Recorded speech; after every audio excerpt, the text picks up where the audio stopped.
নমস্কার। কবিতা আমাদের পাড়া লিখেছেন কবি রবীন্দ্রনাথ ঠাকুর।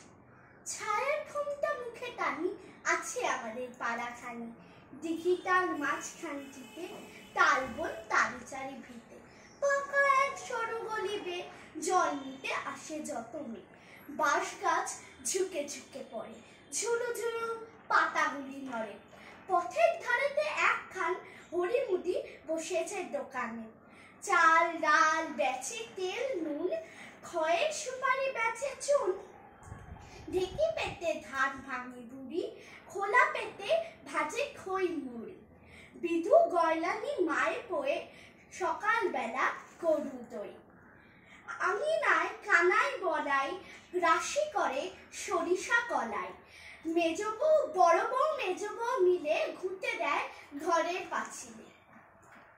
নমস্কার।